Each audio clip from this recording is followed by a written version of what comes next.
Eatings grey, ute alle innocent say of a ide e public ray of ad bay iptopia cray.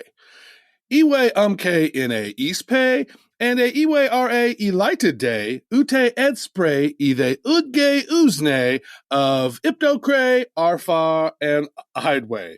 Iwe elcomway, a uperse ulke, iptocray ikche, at they is a on a ide utfrey einsley of a evangelizing a orphe urrency a actical pray eality ray orphe a day ute a day urchasis pay urhe aimne is a amanda a ebay onsen j and a ishe is a ide oak person spay orphe ash day unway of a ide opte oinske ibe arcade apke. O say aune at they uye avhe or ye amist pray igpe atenle intro a iwe elcumwe episode 86a of a ive adbe iptocray oddcast pay. Oh my gosh, that is perfect. I'm dying. Welcome to the Pig Latin introduction that you guys were promised of the Bad Crypto Podcast. I had to mute while Travis was doing that because I'm just dying here. Oh. Illy say itches bay. 5, 4, 3, 2, 1, 0, ignition. Who's bad?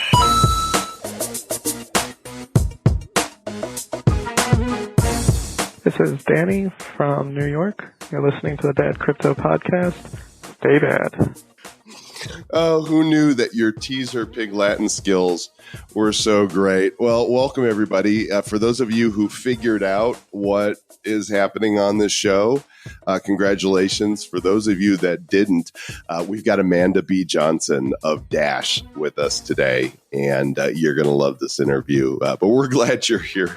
Welcome to the show for the crypto Pig Latin. You know what's strange about that, Joel, is that I've always, I think since grade school, I've been able to speak Pig Latin because we did it at school and it was hilarious.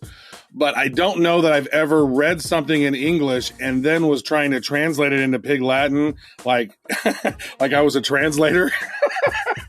That was kind of a challenge. I can think it and say it, but reading it and say it, that's a little bit different. Yeah, that's incredibly challenging. But there you go. You know, we deliver. You know, we talked about in the previous episode, before the ICO Spotlight, we said that perhaps a Pig Latin episode, intro was due. And there we go. Boom.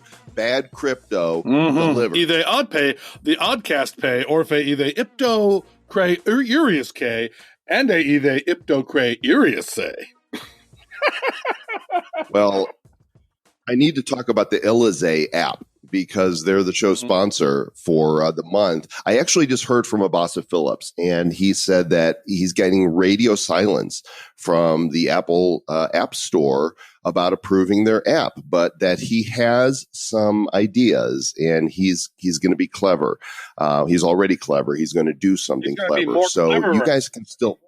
That's right. Then maybe be the cleverest of all. ZLA.io/bad is where you want to go to check out what the app is all about, the ICO Marketplace app. And we're hoping that Abasa gets this resolved soon so that you guys can actually see it. So yeah, make sure you can check that out at ZLA.io/bad. Hopefully it'll be fully baked soon, right? Speaking of things that are fully baked, we have a couple of half-baked places we're going to go. Actually, not half-baked, fully baked. We are going to be in Austin, Mr. Joel Com, from the 9th through the 11th. There is a little conference down there called South by Southwest, and we are going to be there. So if you would like to come to the meetup, we're actually having a Bad Crypto meetup on Saturday, March 10th from 5 p.m. to 7 p.m. So you can go to that. You got to get an invite, though. Well, we're not having it. We're the guests at this meetup. It's not like we're throwing it. We've been invited by a local there because, the locals in Austin are fully baked and, they don't know what they're doing, but they invited us. It's being sponsored by Veramos, and it's going to be downtown. VERIMOS. Okay. It's going to be on Saturday, March 10th from 5 to 7. They've already got like over 500 registrations for this thing. And I think the room only holds like 350, but people are going to be cycling in and out. And they got a lot of sponsors. And Travis and I are the guests of honor, which basically means we're going to show up and, have some drinks with y'all. I'm going to show up and drink some beer. That sounds like a fun thing to do in Austin. Wine for me. I'm a whiner. You're a whiner? You are a whiner. Oh, my God. You guys don't even know. I don't like white wine. Oh, my God. I only like red wine. And you can check that out at badco.in/meetup. And another thing that is really cool. So you guys heard the episode, I believe it was episode maybe 75 with Chris J. Snook of the World Tokenomic Forum. So there's going to be the World Tokenomic Forum house. It's called the Block House. And so we are also taking invitations for that. And, you may get in. There's only going to be a couple hundred that get in each day. So put in your information especially if you're doing some really cool stuff in enterprise or doing some cool stuff with some brands. Go check this out. It's blockhouse.vip. That is BLOKHAUS.vip, because it's a really smart idea to misspell both words and get people to. Well, in this brave new world we're in, we don't spell anything right. That's true. Like Yep. We have totally, changed the English language into Pig Latin. Mm-hmm. BLOKHAUS.vip to ask for an invitation to that particular event. And we're going to, like I said, we're going to be in Austin for, I think, 3 or 4 days.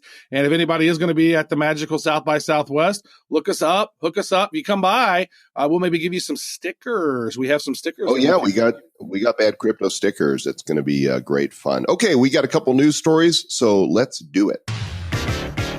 Looks like Microsoft is getting into the blockchain game, Mr. Travis, right? Yes, they are. They are testing a blockchain-based self-sovereign ID system and on the blockchain, which is going to be interesting to be able to allow users to control access to sensitive online information. And, something like this, when you start getting big companies involved on this, like Microsoft and IBM and some of these other ones, that's when we can maybe get some real movement forward, because it's not just a nascent space. It's now people are going, oh, look, there's all these different solutions and different things that we can do. And digital identity specifically, is one that is very, very important. I mean, if you're a U.S. citizen, you know how big that is with what was it, Equifax, that had that huge hack, and everybody's credit and information, basically I don't even know how many millions of records were taken. And we need to be in charge of our own identity and not allow somebody just to be able to grab all of that identity stuff. That was pretty crazy. So they're working on some cool blockchain stuff over there, Mr. Joel Comm. Mm-hmm. And they're not the only big brand. Here's another story that you found on MediaPost.com. Unilever. They own a lot of popular brands, including Dove soap, which I've used their shampoo and occasionally their soap to cleanse my filthy body. They are unveiling a blockchain initiative that the headline says threatens billions in ad spend. We're threatening to spend billions. I mean, that's kind of an interesting. Well, you're right, Mr. Joel Comm. Keith Weed, who's the chief marketing and communications officer over there, he messaged Google and Facebook and some of these other digital platforms to clean up their act, or they're going to pull their advertising from those platforms, right? And apparently Unilever spends about $10 billion a year on advertising, with about 25% of that on digital. And so at this big conference here recently, they said that Unilever said they're no longer going to tolerate working with advertising platforms that do not meet these certain standards. And they're going to do their part to use blockchain to provide transparency and record what media is purchased and how it's delivered. Now, that's always been one problem, Mr. Joel Comm, with advertising, has been, 50% of my advertising works, but I don't know which percent work. And then you also have all this ad fraud, mobile ad fraud, click fraud, all this stuff. And so there's just a small percentage of your advertising that actually works for you. And we've talked to a couple of companies that are doing some cool stuff with advertising and blockchain. So here's another big brand who is looking towards leaning on blockchain for a solution. $10 billion in ad spend. That soap won't sell itself. That's where they came up with the soap operas back in the day. They were like, we want to sell the soap. Let's, women are at home during the day. Let's make TV shows for them and we'll sell soap. And that's a content marketing play from back in the day. On the show that look really clean. Mm-hmm. Mm-hmm. The days of our lives. And as these companies are riding this blockchain wave, there's some companies that thought they would be super clever and position themselves in the blockchain space by putting blockchain in their name, even if the company has nothing to do with blockchain, just in order to raise, money and awareness. For example, the Long Island iced tea company, Stapleton Capital, and UK company Online all added blockchain to their company name, and their stock prices went through the roof. Yeah, so you guys are now listening to the Bad Crypto Blockchain podcast. And, we're serious. The SEC is not happy about this, and they're basically saying that don't work for us. Mm-hmm. And we've talked about this briefly, but if you have not had a chance to watch the Senate hearing with the SEC and the CFTC heads, where they were talking to a committee in Congress about crypto, that's a really valuable thing that I would recommend taking a look at that. And Jay Clayton, he's the head of the SEC, and he does not like it when companies are shifting their business models to capitalize on the perceived promise of distributed ledger technologies. And they were not complying with the security laws there. So interesting. There's a lot of people out there there are some shisty people in finance, period, Mr. Joel Comm, in the stock market, in the penny stock game. And some of them have tried to infiltrate the crypto and ICO world, and that's no bueno. You know what boggles my mind? There's one of those shysters that actually went to jail for shysting that now some people are giving a voice in the crypto space, and it boggles my mind. Oh, let me guess. What I'm talking about. The Wolf of Wall Street. Yeah. Yeah. Jordan Belfort. I don't get it. I don't know how this guy has any credibility at all. And he is not invited to the show. Nice. Yeah. We had to edit something out there because Travis just, that was a little too edgy for the Bad Crypto podcast. Travis goes off the rails sometimes because Travis has, Travis is nearing his limit of F's given. I've completed those. It's near zero. My F's given are near zero at this point, Mr. Joel Comm. Yeah. Where do you go for those? Like, is there a store to buy those? It's F's blockchain. And there actually is an F coin, I think, out there. I don't know what it does, and I definitely wouldn't recommend it because, of course, on Bad Crypto Podcast, we recommend we never recommend that you purchase anything, but we do recommend that you make sure you are undistracted now because we're bringing you our interview with Amanda B. Johnson of Dash. Yep. And this is one of those interviews that we have had a lot of requests for. People want to know more about Dash. And so we got it for you, folks. Here it is. Dash. It's the digital cash. If you want to have some, you can get your stash. Yo. Wow. That was some freestyle there, Mr. Joel Comm. I just made that up right there on the spot, Travis, right? And of course, you guys already heard a woman's voice pop up there. So now you know we have a crypto chick in the house, but not just a crypto chick. She is actually referred to herself as the crypto queen. Her name is Amanda B. Johnson, and she is the crypto spokes chick woman queen person with Dash Digital Cash. Welcome to Bad Crypto, Amanda. In the house. Thank you. Word. Are you going to freestyle for us too? Maybe if you're lucky. You took all the good words already, Mr. Joel Comm. Well, we're glad you're here. And you said before we started, you hadn't listened to the show before. And now that you know what you're in for, are you going to stick around? Wow. Thanks for outing me on that one. And yeah, now I guess I have to. Yeah. Well, you're going to want to because once you go bad, you never go back. All right, let's do it. There we go. We are here. So, Dash, you are right now the number 12 cryptocurrency in the world. It's fluctuated over time. You guys have been up over $1,000. I've seen it before. Today it's at $614. One thing I really love about it is you got a very low volume of Dash. There's only 7.8 million of them right now in circulation of the 18 million that'll be out here total. Maybe give us the quick elevator pitch for somebody who's not familiar with what Dash does. Like, how do you describe Dash? Dash is designed for payments, nothing more and nothing less. And so in order to achieve our goal of being the top cryptocurrency used for everyday payments, we needed to add two particular features, which we have added and have been in use for over 3 years now. So that's one called Private Send. That is essentially a fixed version of CoinJoin, if anyone knows much about, BIPs from Bitcoin and things, although I don't actually know if that was a BIP or not. But anyway, so Private Send for privacy, and then Instant Send, which actually many people call our killer feature, which allows us to offer the equivalent of 30 confirmations in under 1.5 seconds. And so that acts basically as a transaction becomes double spend proof instantly, enabling point of sale. So you can buy that proverbial cup of coffee. No one has to worry about double spends. Another thing that, when people talk about cryptocurrency, we're talking about anonymous a lot, but Bitcoin isn't really private and anonymous, is it? No, well, depending on the knowledge about your own usage, that becomes public.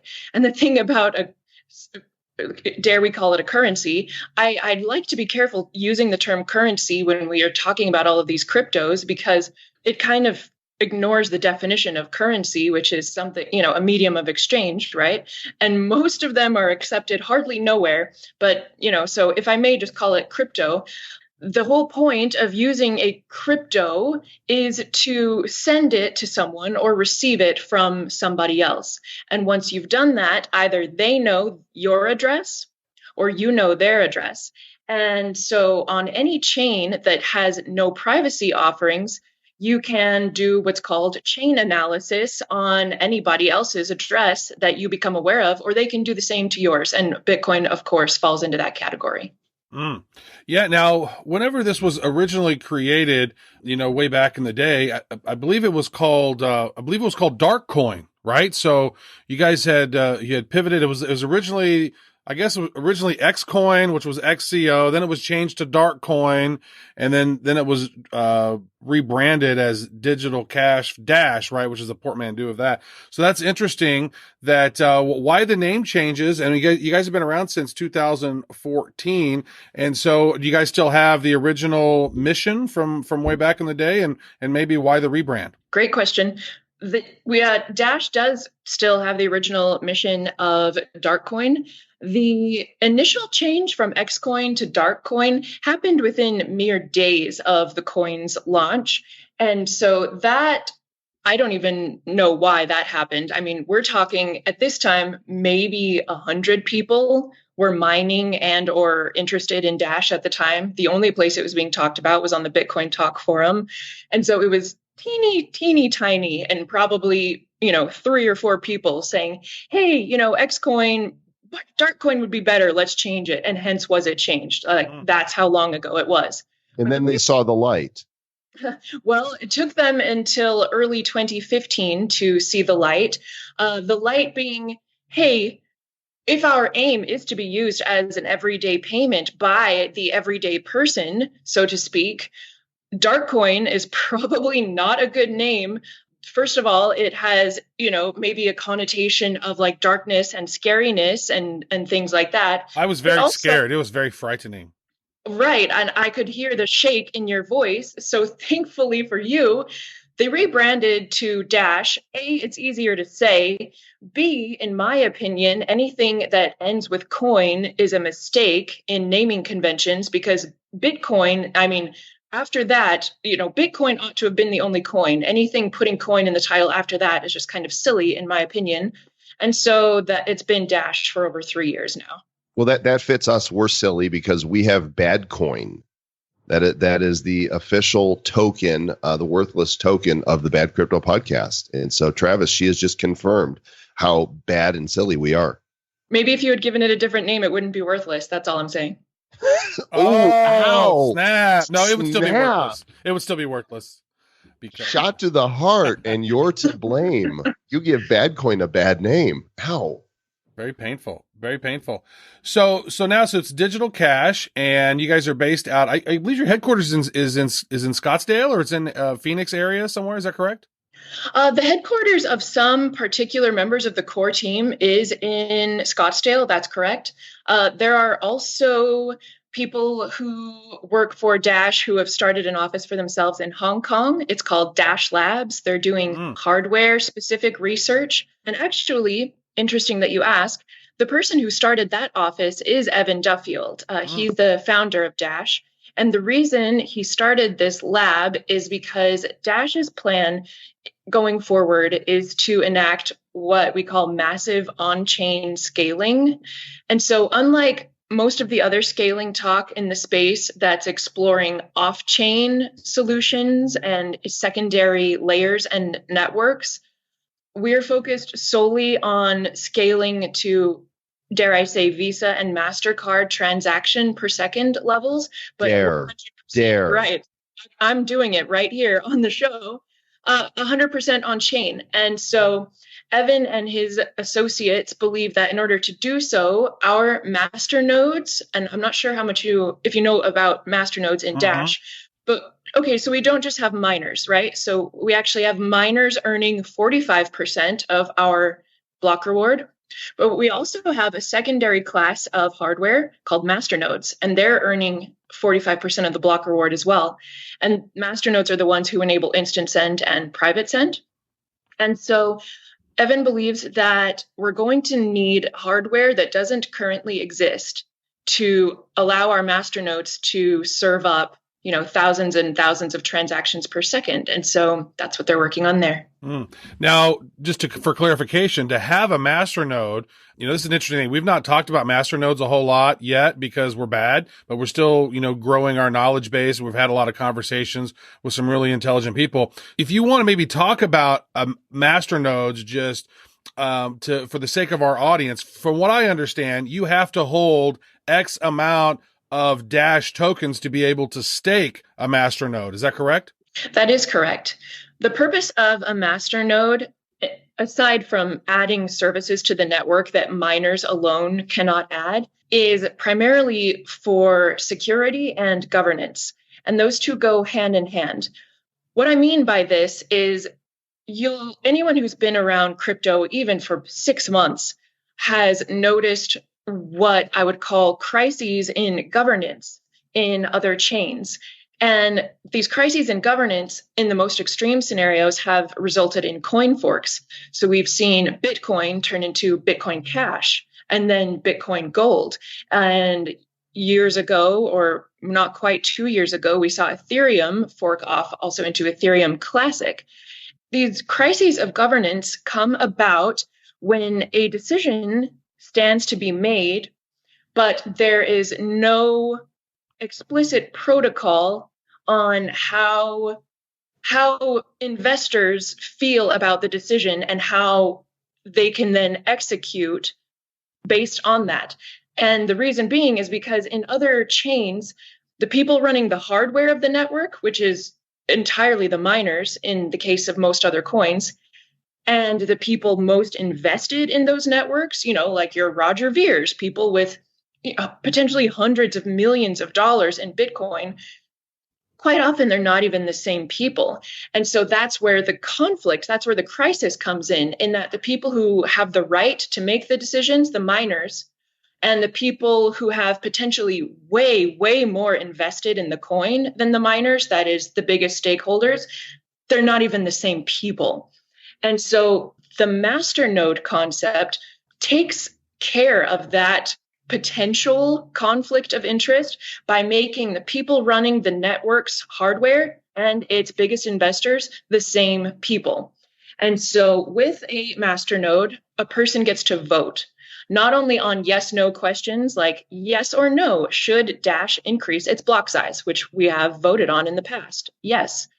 But also they get to vote on where to send the remaining 10% of our block reward, meaning they get to decide who gets paid to work on the network. So the masternodes vote yes or no on the core team's salary. The masternodes have voted yes or no on my salary. And they've voted yes or no on the salaries of literally hundreds of other people who also apply for funds from Dash. Did they vote on whether or not you should show up on this podcast? They did not. I was afraid that if I gave them that right, I might not like the outcome. And so I just kind of overrode them on that one. No, Good I'm kidding. you. No. You've got an extensive team here, as you know, you talk about who's getting paid on that. But my favorite thing is under administration and support, you have a team member with the name Moo Cow Moo. And so if there was, any reason to love Dash, that right there might be my favorite. But you guys have done a really good job in one arena that many, not coins, haven't done, and that is in marketing and branding. Talk a little bit about that. Sure.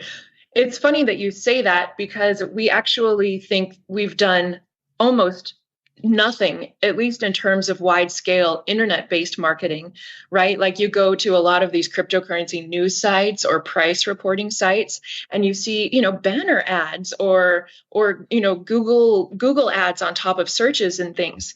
And we've done not that much of that. But yes, you're right. What you're talking about is the impression that the Dash community gives is something that's eye-catching. And the reason is likely the accessibility of funds. If I were interested in working for another network, another cryptocurrency network, the vast majority of them, I would have no way to actually go to the network stakeholders and say, hey, this is who I am. This is the value I think I can bring to your coin. And this is the amount for which I'm willing to work for you every month. Would you be willing to hire me? Most other coins just operate on they have like a foundation registered in some country somewhere. And that foundation hustles up donations. And so that's it. I mean, the foundation is really what's in charge. And so when you have a more open and transparent system where the block reward is not being consumed entirely by miners, but is rather made available for more of these functions that we need, it does bring more people around. That's an interesting process you guys are doing over there with that. Now, one thing I've actually seen Dash ads on I was on an airplane and I saw it on the back. I saw it on the back of the display right in front of me.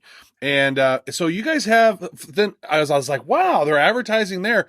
That is interesting. And so I did some research and I found that you guys take a percentage of, is that where the master nodes and the percentage of the stakes go? Because you're taking a percentage of your new tokens or something and you're applying that to marketing. Is that true? Yes, that's correct. So the person who ran those ads on the airline, he approached the Dash network and he put a proposal into what we call our treasury. So our treasury is 10% of our newly created coins each month. So after the 45% has been paid to miners, 45% to masternodes, that leaves 10%.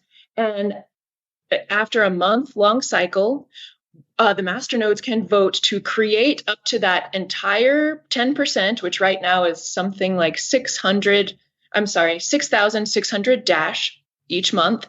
And then they can vote yes or no on any proposal that's asking for any amount of it. So yes, so the person put in, I forget his name, but he's been doing that proposal successfully for several months now. And the masternodes are continually voting yes for his proposal. And I'm sure they'll be happy to hear that you saw one of the airplane ads. Yeah, I was blown away. It was the very first time that because it was shocking to me because it was the very first time that I had seen any cryptocurrency anywhere doing advertising, video advertising like a commercial. So it was. I saw a magazine ad, and it was a picture of Roger Ver giving the bird, and it said, "It's not Bcash." Are you serious? No, I'm joking. Well, that's great. That was great.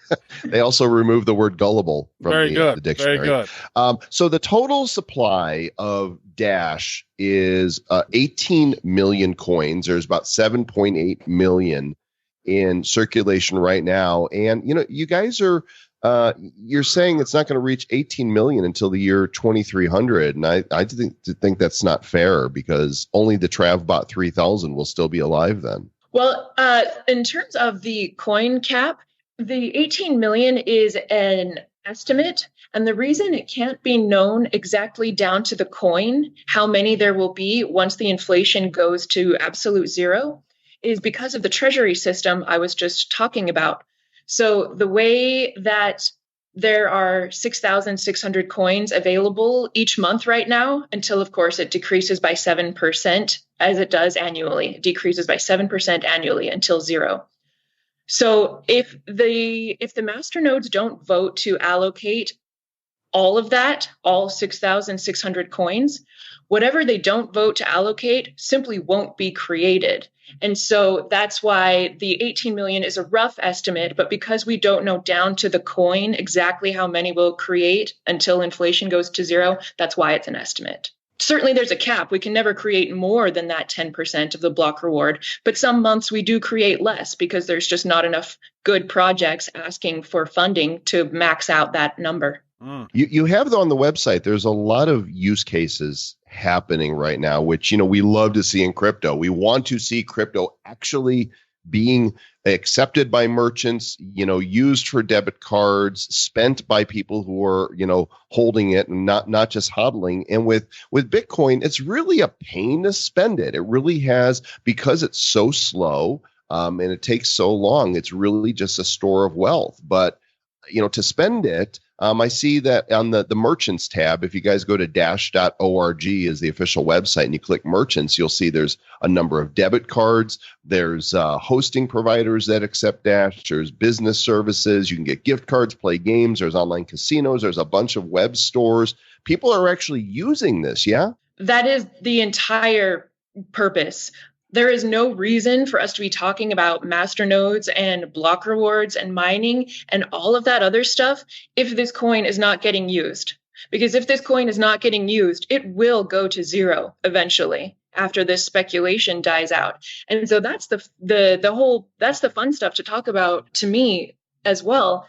And another site you can visit that shows more businesses laid out on a map is discover-.com. Business acceptance is pretty much our primary goal because the CEO of the Dash Core team, he traditionally comes from the payments, like the traditional payments sphere. And in talking about the chicken and the egg problem, as he calls it, that is, why would a merchant want to accept a form of payment that consumers aren't yet demanding? And yet, why would consumers demand a form of payment that merchants aren't yet accepting? In order to solve that problem, he thinks that the best way is to attempt to get added into payment channels, is what they're called. And so those are the companies who are already facilitating a lot of payments, like via credit card, for example. So you see a lot of smaller merchants out there using Square, right? They have that nifty little thing that pops right into their tablet. And even if they're, a street vendor selling corn dogs, they can accept credit cards right there. Other payment channels are like Stripe. And I think someone even told me that Uber has their own payment channel, not just for their driving services, but for other things as well. That aside, so that is Dash's primary goal, is to get Dash added as an accepted form of payment in payment channels that people are already using. And I had an interview with one of the developers on the Dash Core team, Chuck Williams, some time ago. And he said that in 2017, something that they came across a lot when speaking with these payment channels about, hey, like adding Dash, is that a lot of these traditional businesses are turned off by the sheer amount of work that it takes to integrate with a cryptocurrency. The running of a full node being just one of the hurdles that they have to conquer right now to do so. And so what the Dashcore team is developing right now in a private repository, and they'll be releasing this year, is what they're calling the world's first decentralized API.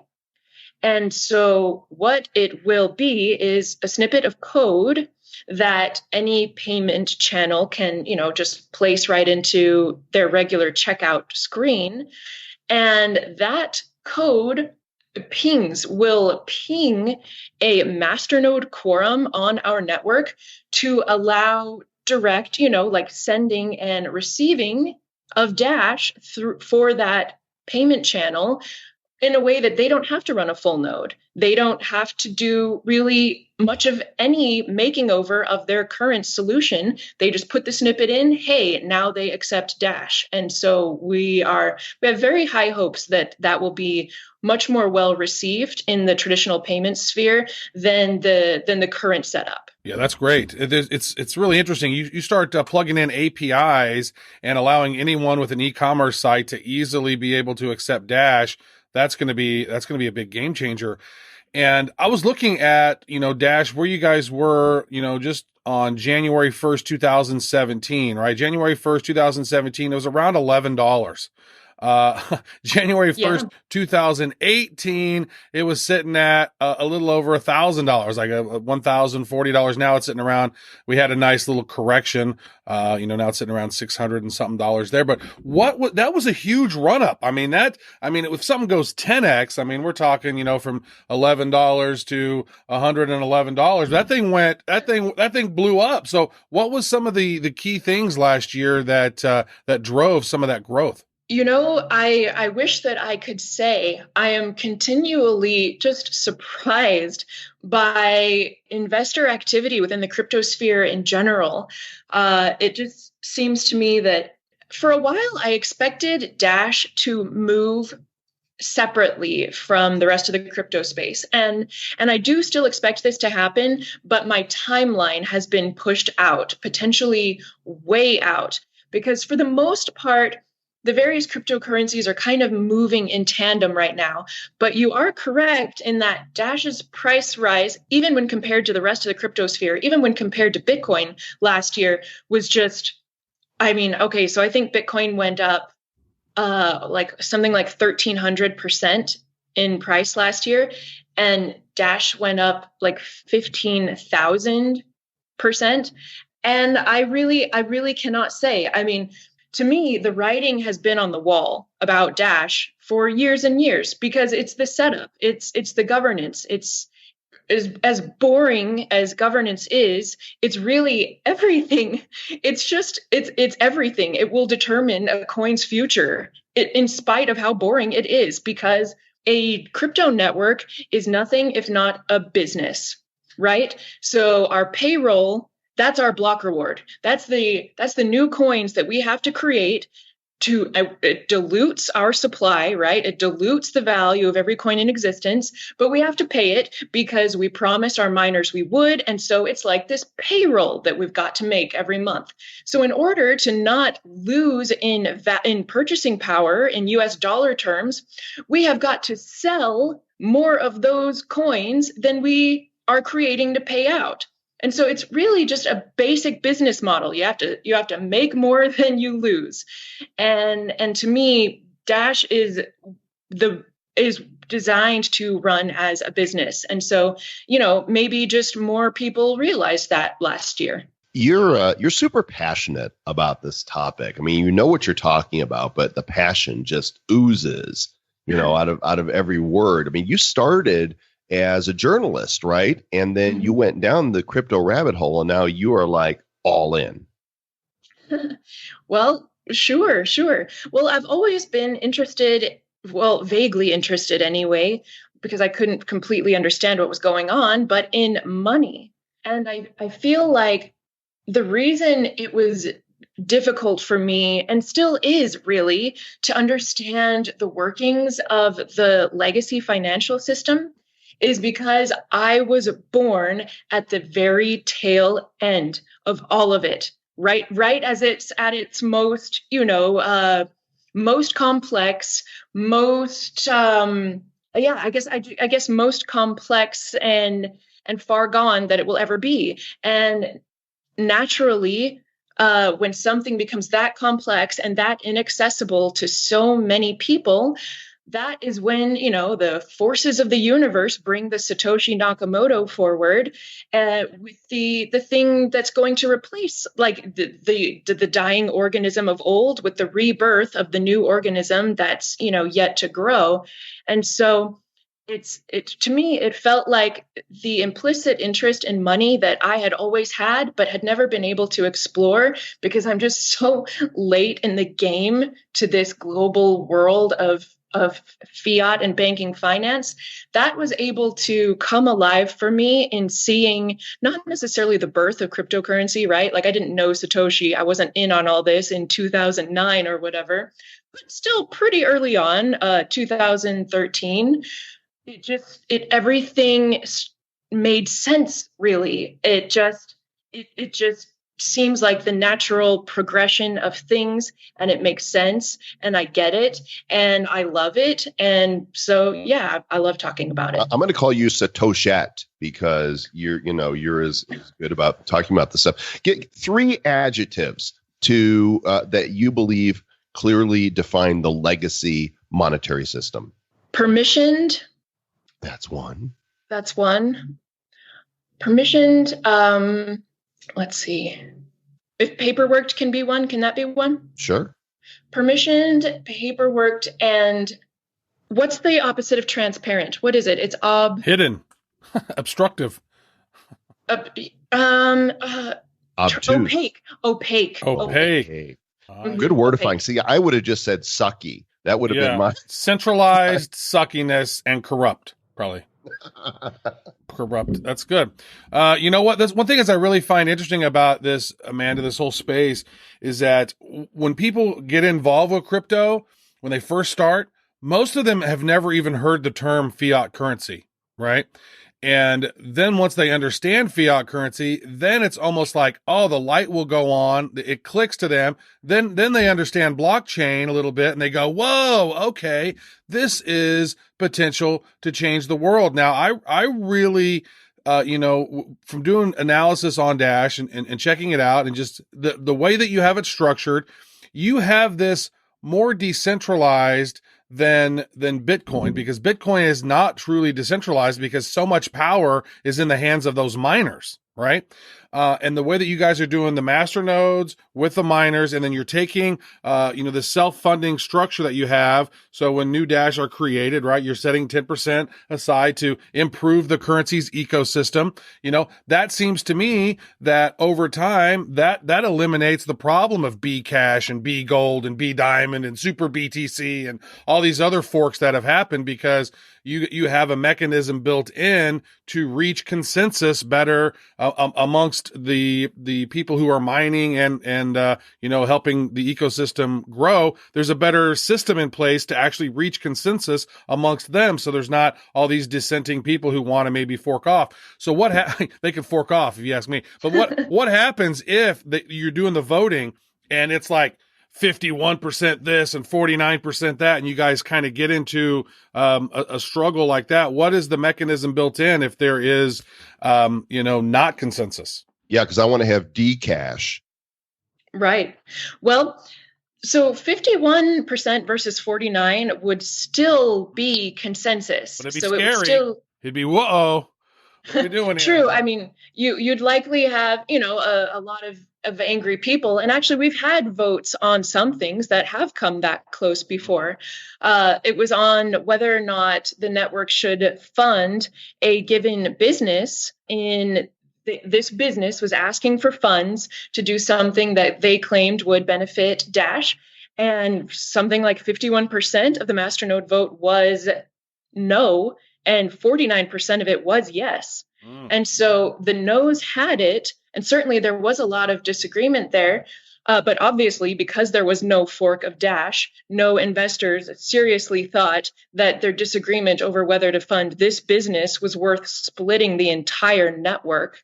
And so, I mean, there may come a day when there's some governance question, like a serious one, like, oh, should Dash keep its privacy settings, or should they be, wiped from the protocols? Something very much more serious like that. If there were a very, very close vote, the voting doesn't enforce human action, right? So, like, if there were a vote that said Amanda should eat at McDonald's every day for the next year, That's and no. if that You should vote passed, no to that. No. right? So that even if it passed, I wouldn't have to do it because the voting doesn't compel human action. All it does is it gives us an extremely accurate picture of the sentiment of Dash investors. And so, may there ever be a Dash fork one day, meaning our network could actually split? It's certainly possible, regardless of how any vote turns out, but rather it's simply less likely than in other networks because we're able to get an accurate picture of how each other feels before we start talking crazy talk like, well, I'm going to fork off and make Dash Classic, or I'm going to fork off and make Dash Gold. We shouldn't have to get to that point of craziness and anger because we knew what each other was thinking all along. Kind of like the way that, in the American political system, it's supposed to work when we vote for president. But, you still have those. I could see, like, if Dash were to do its thing, you'd have hashtag not my Dash, right? And the resist Dash or something like that, because people. Well, I want to talk about something else here, because there really are very few outspoken crypto chicks in the space. And, both Travis and I are a fan of women. We think women are equal in every respect and can do, what men can do, and in many cases are smarter and more creative. And so I'm really glad to see you, out there on the front lines. We just interviewed the inimitable Laura Shin, who's brilliant, and Naomi Brockwell, Bitcoin Girl's been on our show, and, we're constantly looking for others because we think that y'all have a lot to say. But why do you think that there are so few female voices in this space? Well, there are generalities that are true about the genders. So in general, mechanics are male, whereas in general, people who knit are female. So that's not to say that obviously there aren't exceptions on both sides. Obviously, there are women mechanics, and obviously there are men who knit. But the generalities hold true. And so it's no different in the crypto space. In general, people interested in finance and computers and cryptography are male. But of course, with the exceptions that there always are, some of those will be female. There will be a minority interested in finance and cryptography and computers who are female. And so it's just that. It's just that. That is true. That's good stuff. I have a question around, because, there are a few other privacy, quote unquote, coins out there. And, so I would be interested to know the difference between Dash and maybe Monero or Verge. I mean, there's some other ones too, like Pivx and Zcash. And then there's a host of other ones that are just sort of up and coming. And there's also some new platforms that are popping up, like Enigma and Komodo and some of these other ones, and Zencash and some other stuff. So maybe how does Dash differentiate itself from all these other privacy-oriented cryptos? I'm glad you're asking that, Travis, because I was starting to feel like we were Dash kissers or something. Well, that is a great question. So I will compare Dash's privacy offering to the two that I get asked about the most, and the two that represent two majorly different ways to do privacy. And so one of those would be the approach that Zcash takes, and the other would be the approach that Monero takes.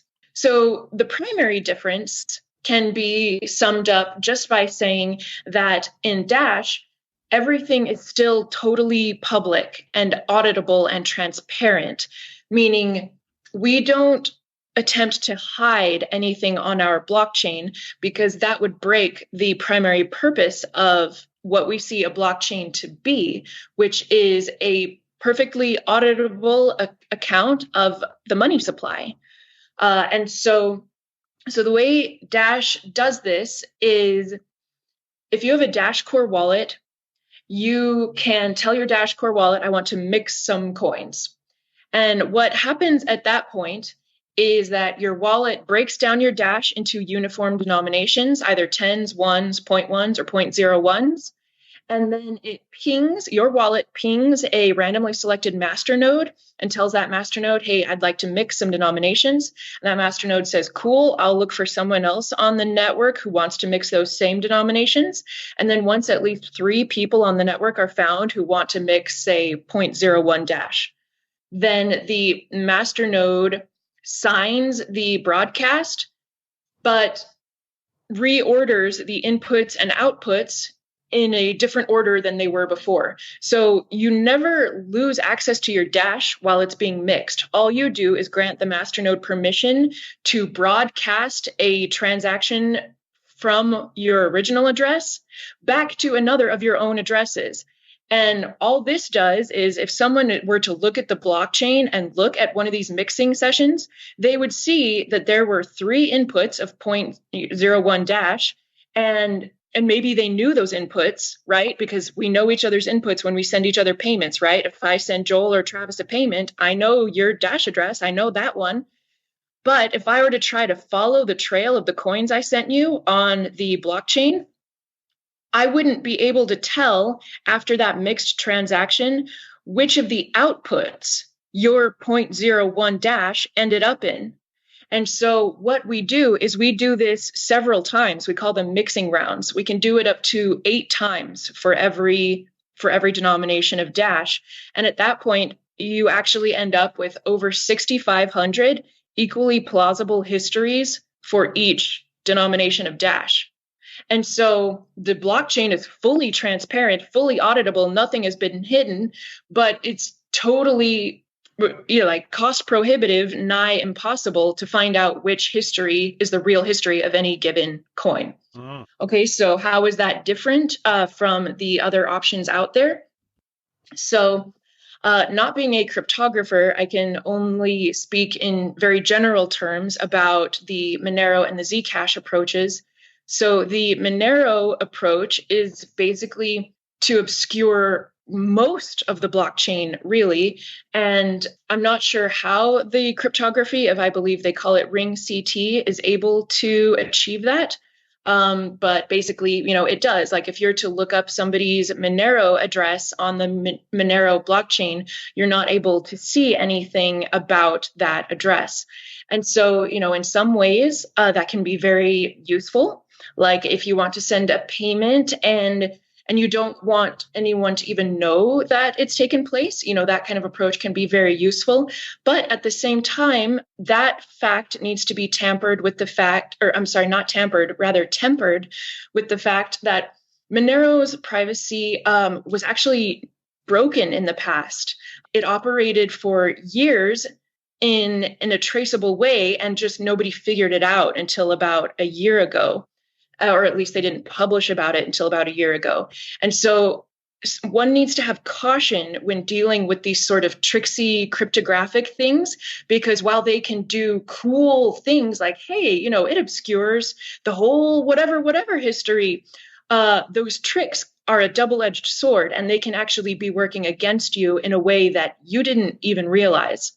Okay, and then on the other side of Zcash's setup, so what they've done is when they launched the coin, they had a series of private keys, or I guess just keys in general, like cryptographic keys, which if combined would be able to decrypt future encrypted actions on the network, right? So if I have a Zcash wallet and I want to send a private payment, I would do something like, move it. I don't know if it's a button or, what the graphical user interface looks like, but basically I can just choose to encrypt the payment details to you, meaning that like the amount I sent you would be shielded and potentially even your address. I'm not sure. I haven't actually looked at Zcash's blockchain before.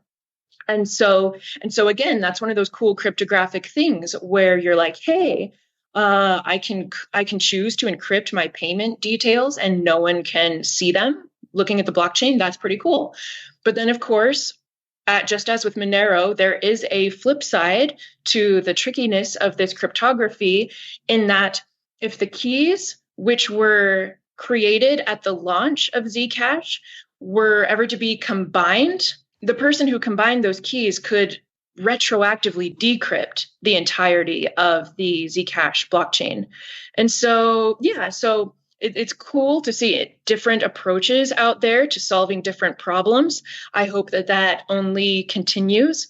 I personally believe that Dash's approach to privacy is the best to take if what's most important to you is still preserving the monetary aspect of we want to prevent secret inflation as the number one goal, which we do. Great info. Amanda, as we get ready to close out here today, let's do a little prognostication. I mean, we all know nobody's got a crystal ball, okay?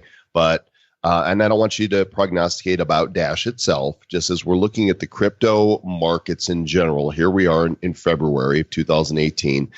As of this recording, the crypto market cap is about $425 billion, almost half of its all-time high. Where do you see us on December 31st, 2018? Just shoot a number out there.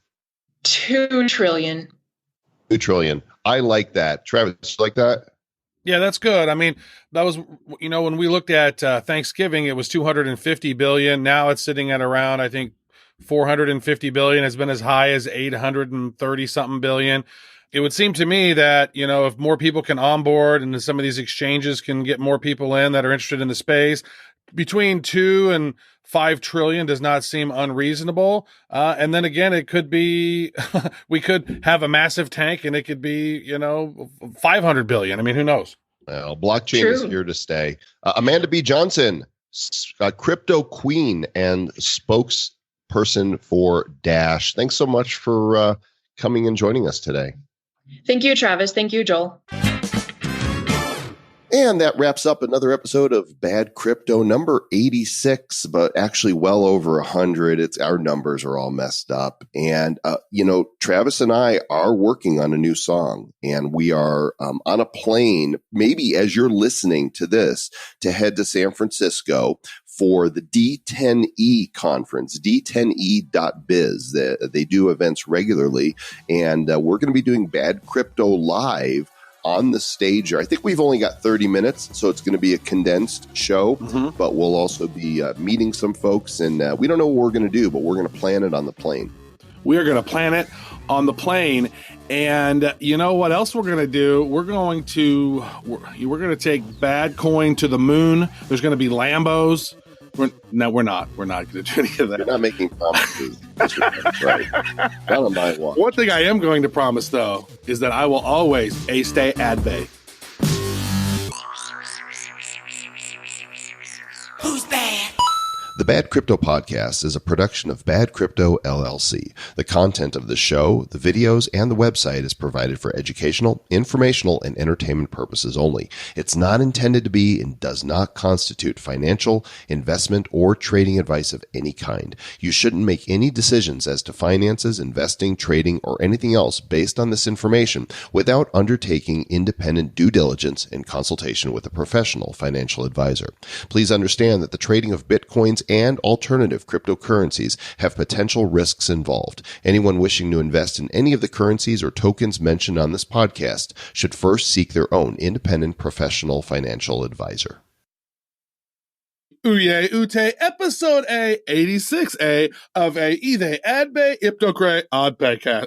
Hold on. Hold the laughter. I got it. I'm dying over here. I gotta get Oddcast pay. Okay, mute yourself. Oh my gosh, I am just crying over here. Let me get the last one. I gotta get the last part. You gotta shut up. I gotta mute it or something. So to, excuse me, edit that out and I just hit the mic.